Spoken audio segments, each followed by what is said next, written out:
Nah ini ada satu lagi nih Ras, ini ada satu urban legend yang gue sering dengar banget waktu kecil, soalnya rumah nenek gue tuh di dekat Pondok Indah. Oh iya. Jadi katanya tuh dulu di rumah Pondok Indah itu ada tukang nasi goreng yang dagang Di rumah Pondok Indah ini? di depan rumah Pondok Indah. Terus ada yang pesen Ras dari dalam rumah. Dari dalam rumah Pondok Indah itu? Ada yang pesen, bang nasi goreng satu tapi anterin ke dalam. Tukang nasi goreng itu nganterin ke dalam sampai sekarang gak pernah keluar. Tukang nasi gorengnya? Oh, Wah serem banget, gue merinding cok.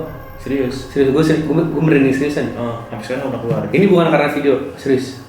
Iya, itu urban legendnya, jadi hilang dia. Gerobak masih ada, tukang nasi goreng hilang. Oh, jadi orang mungkin nemuin pagi-pagi, lah gerobak doang nih, yang jualan mana? Itu serem banget sih gue pas dengar cerita itu kayak gitu.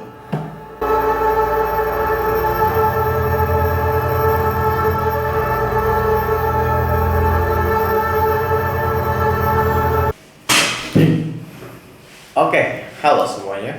Oleh. Oke semuanya, kembali lagi di Two Time Hot. Segmen The Gays, bukan ya? Ini segmen Bincang-bincang horor bersama Rian dan Faras. Gang. Kita pembawaannya harus serius ya teman-teman. Ini pembahasan kita tidak bisa dibawakan seperti itu, tidak bisa bahagia, tidak bisa karena kita adalah Two Time Hot. Two Time Hot.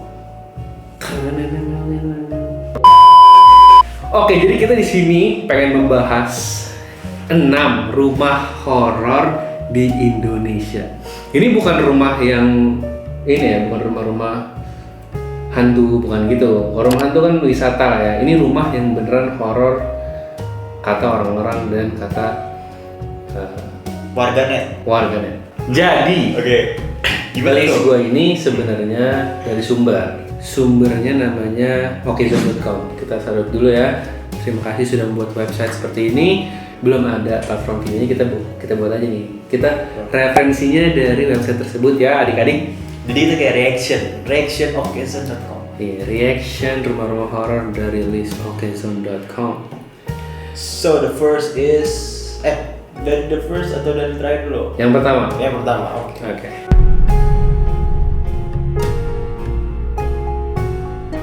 Yang pertama adalah rumah ambulans Bahu Reksa. Rumah ambulans, ya. Oke. Gue ceritain dulu ya. Rumah ambulans Bahu Reksa ini adalah rumah angker yang terletak di Jalan Bahu Reksa. Itu alasannya. Dia Bahu Reksa nomor 15 di Bandung ini terkenal dengan ambulans yang selalu mejeng di depan rumah. Jadi rumahnya terkenal karena ada ambulans di depannya. Menurut warga Bandung, ambulans tersebut seringkali terlihat berkeliling kota tanpa ada yang mengemudikan. Jadi dia jalan-jalan, nggak ada yang mengemudikan, ternyata mobil listrik. Ternyata Tesla. Ambulans Tesla anjir. Meskipun begitu, tampaknya orang-orang Bandung tidak bisa lagi menyaksikan hal tersebut. Karena kabarnya ambulans tersebut itu sudah dipindahkan ke Bogor. Katanya jelas sendiri. Nyampe ke Bogor, ternyata udah nyampe ke Bogor. Katanya jalan sendiri, kok nyampe Bogor? Iya, dia jalan-jalan, lupa balik arah pulang nyampe Bogor. Kita nggak boleh break the character. Ini kita lagi pembahasan horor, oke? Rumah hantu ini sudah dijadikan film yang memiliki judul Hantu Ambulans. Tahu nggak filmnya? Tahun berapa itu filmnya? 2008. Wah, gue mau waktu itu masih bocah, belum ngerti tuh gue film-film kayak gitu. Lu nggak kaji film-film Belum. sampai seumur itu lah ya? Belum, itu masih 6 tahun gue. Iya. Tapi gue tahu nih, urban legend ini Ras. Ini kan kayak udah jadi sebuah urban legend yang hits banget nih buat orang-orang Bandung. Bahkan kalau kesana jadi tempat wisata juga tuh ambulansnya. Ya karena dilihat-lihatin terus kan. Betul. Tapi udah pindah ke Bogor. Terus yang di Bandung itu apa yang mau dia? Mungkin yang pindahin lagi kan.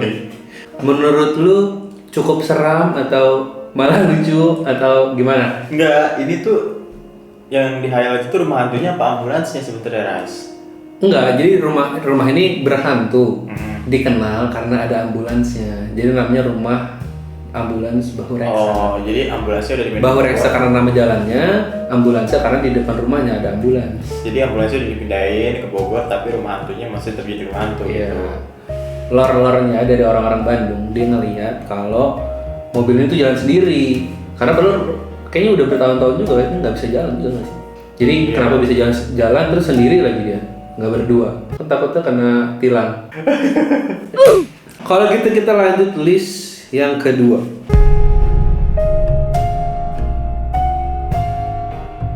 Yang kedua ada Rumah Pondok Indah. Pernah dengar nggak? Ini pernah banget. Gue pernah dengar rumah Pondok Indah tuh kan legendnya ada tukang sate atau tukang nasi goreng gitu yang dagang di rumah Pondok Indah. Ada yang beli, tukang sate, ada yang beli 100 tusuk. 100 tusuk. Tapi Bayarnya pakai daun. oh, gue pernah dengar sih itu cerita itu. Cuman gue nggak tahu itu di Rumah Pondok Indah atau enggak. Itu rumah Pondok Indah tuh singkat gue ya. Nah ini ada satu lagi nih Ras. Ini ada satu urban legend yang gue sering dengar banget waktu kecil soalnya rumah nenek gue tuh di dekat Pondok Indah. Oh iya. Jadi katanya tuh dulu di rumah Pondok Indah itu ada tukang nasi goreng yang dagang Di Rumah Pondok Indah ini. di depan rumah Pondok Indah.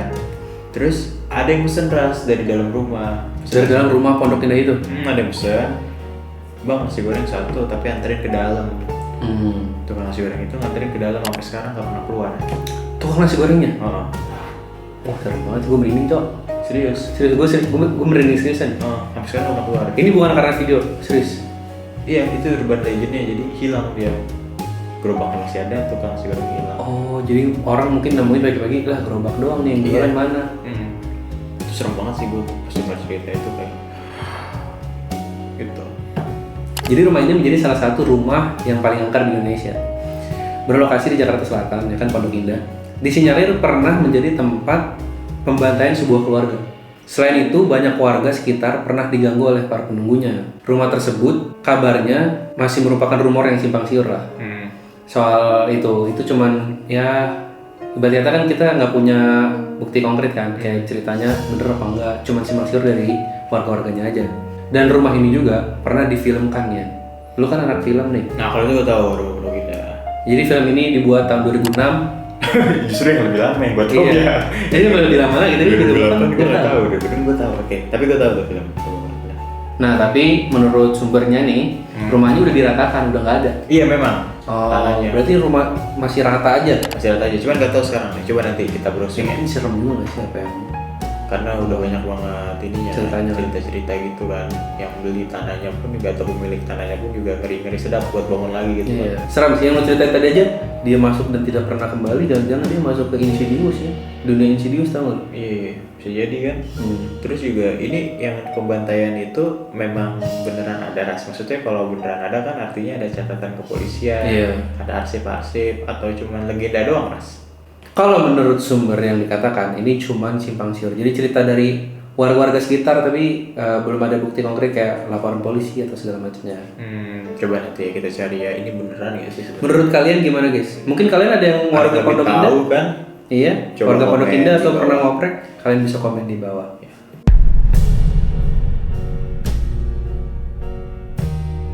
Oke, kalau gitu kita lanjut ke rumah yang ketiga ya. Rumah yang ketiga adalah Rumah Tua Pangalengan. Pernah dengar? Pernah, ini rumah pengabdi setan bukan sih? Betul. Bener kan? Hmm. Tahu gue. Ini rumah yang pernah dijadiin tempat syuting dari film Pengabdi Setan Iya. 2018. Iya. Lu tahu? Tahu. Lu tahu sebatas itu aja. Iya, untuk sejarahnya gue nggak tahu. Jadi, dalam pembuatan filmnya itu, Ghost Photography Community pernah menyambangi kediamannya dan mereka menemukan fakta bahwa banyak sekali penampakan, bau yang tidak sedap, dan suara-suara yang tak jelas asal-usulnya. Selain itu, saat syuting Pengabdi Setan itu, film itu ya, para kru sering melihat pintu tertutup tiba-tiba meski tidak ada angin. Jadi pintu gebrak, kayak ketutup sama angin, jedar. Padahal nggak ada angin situ. Padahal nggak ada angin, nggak ada apa.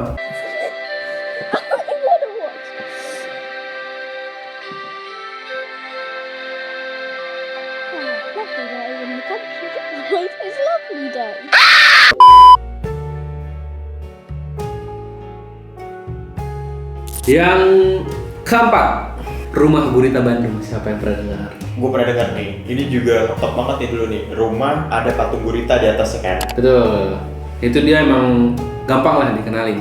Jadi ceritanya, dari simpang siur masyarakat dan cerita-cerita orang sekitar, katanya rumah ini menjadi rumah pemuja aliran sesat. Oh, sekte. Sekte sesat Terus. atau gereja setan. Terus, oh satanis ya? Satanis. Keangkeran inilah yang membuat rumah ini dijadikan film pada tahun 2014 yang dibintangi oleh Boy William dan Sandy Aulia. Kenapa ya Jago dari Rumah Seram? Pasti ada filmnya. Nggak tau, kayak di Indonesia kemakan aja nggak sih? Karena orang Indonesia itu suka banget sama horor guys, suka banget ditakut-takutin.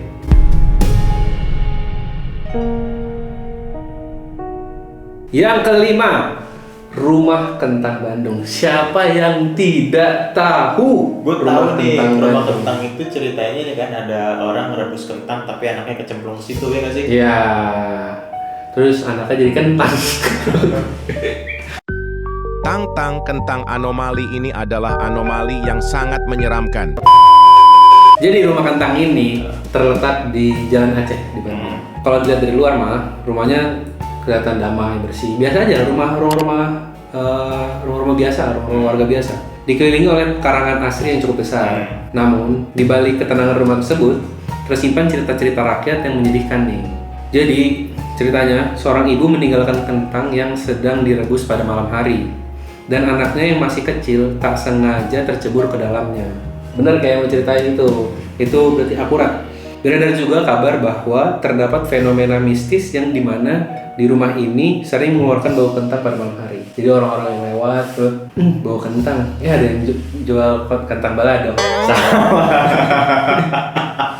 Oh mas ya dari tadi yang bikin bau kentang, aduh.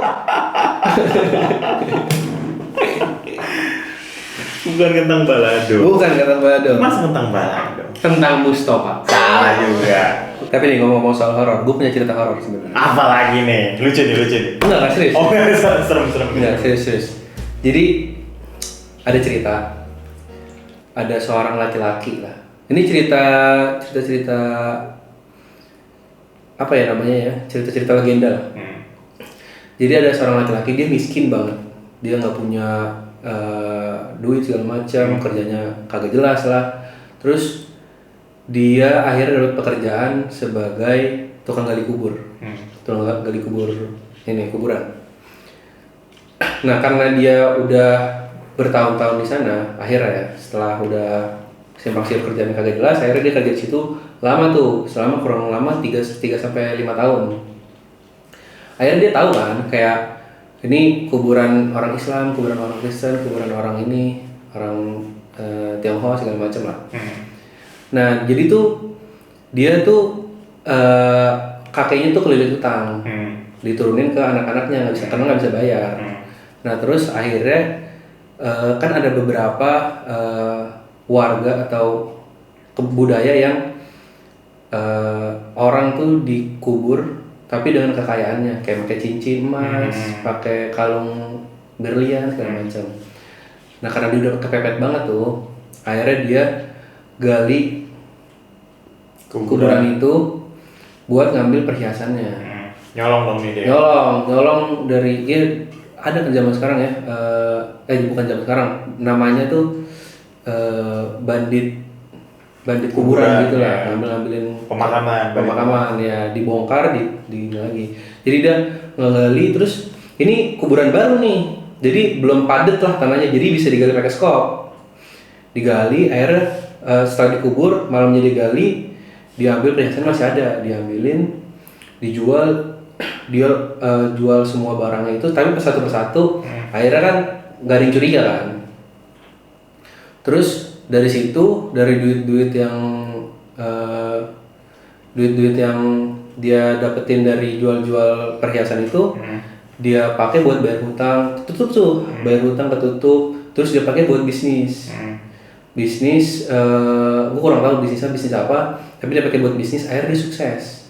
Terus anaknya kan ada 2, itu bisa kuliah segala macam. Nah, terus dia tinggal berdua nih sama istrinya karena anak-anaknya kuliahnya jauh. Dia berdua sama istrinya tinggal di rumah. Tiba-tiba suatu malam ada yang ngetok rumahnya. takut beres. Terus Ada yang ngetok rumahnya. Dia ketok, tok bilang. Dia lagi sama istrinya kan. Siapa tuh katanya? Tamu kayaknya. Tapi sekarang jam 11 malam, siapa yang datang jam 11 malam? Tok tok tok, lu bukain dulu aja tuh, dibukain. Ternyata nenek-nenek yang datang. Nenek-nenek dia datang, masuk kan, kenapa nek? Terus dia bilang, nenek-neneknya bilang, aku lupa rumah aku di mana, aku boleh nggak nginep di sini dulu sampai keluarga aku datang, dibilang gitu. Terus akhirnya karena kasihan kan, namanya juga nenek-nenek di kota sendirian, yaudah nek masuk dulu aja biar nanti aku tanya-tanya siapa tahu keluarganya. Terus nenek-neneknya duduk di ruang tamu, ngobrol-ngobrol panjang, terus cerita-cerita segala macam. Terus bapak-bapaknya ini ngeh kalau nenek-neneknya ini jarinya hilang. Terus ditanyakan sama bapak-bapaknya, "Nek, itu kok jarinya hilang? Kenapa?" Dibilang, "Sama." Kaget terus anjing. Kaget gue.